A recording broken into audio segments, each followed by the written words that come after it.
વસંત પંચમી નિમિત્તે ભીલાપુર ખાતે સંગમેશ્વર મહાદેવ મંદિરમાં સરસ્વતી પૂજન અને વિદ્યાર્થીઓને શૈક્ષણિક કીટનું વિતરણ.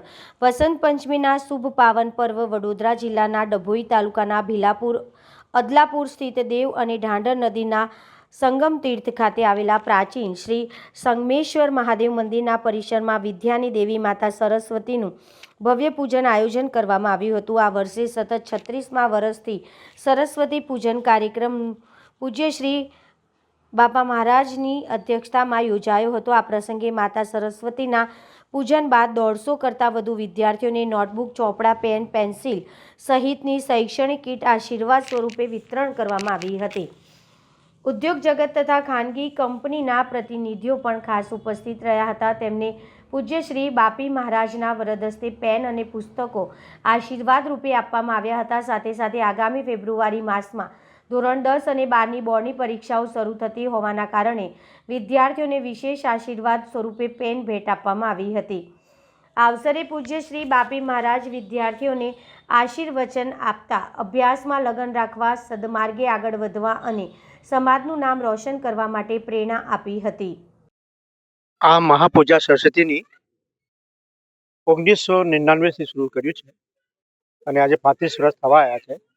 અને આ 35 વર્ષના મધ્યે અમે શિશુ બાળકોને અને મોટા જે વિદ્યાર્થીઓ ભણતા હોય એમના માટે અને જે વ્યવસાયી લોકો છે એમના માટે આ વિશેષ પૂજા રાખવામાં આવે છે.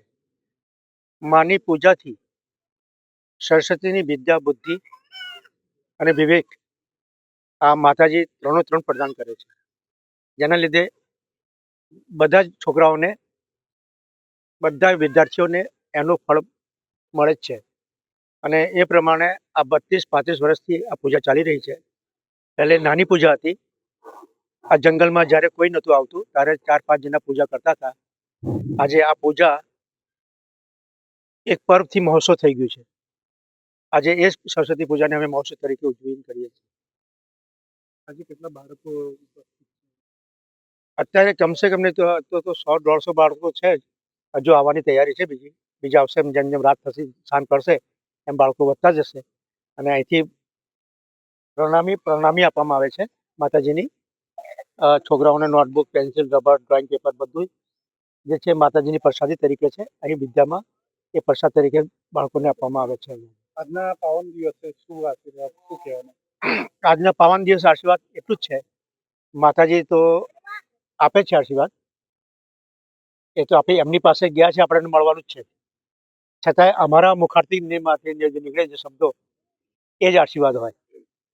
તો મારા આશીર્વાદમાં એવું કેવું છે કે બધા વિવેકપૂર્ણ, બુદ્ધિપૂર્ણ અને વિદ્યાપૂર્ણ બધા આવી રીતે રહે અને ધનથી પૂર્ણ રહે.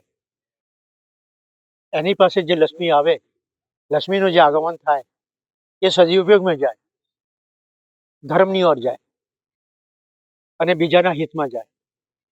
આ આશીર્વાદમાં બાબા ફેબ્રુઆરીમાં ધોરણ 10 અને ધોરણ 12 બોર્ડની પરીક્ષા પણ છે. હા, વિદ્યાર્થીઓ માટે મારી આશ્વાસન નથી, આશીર્વાદ પૂર્ણ છે. વિદ્યાર્થીઓ સંપૂર્ણ રીતે પાસ થશે અને આ વખતે બધા વિદ્યાર્થીઓનું રિઝલ્ટ સરસ રહેશે.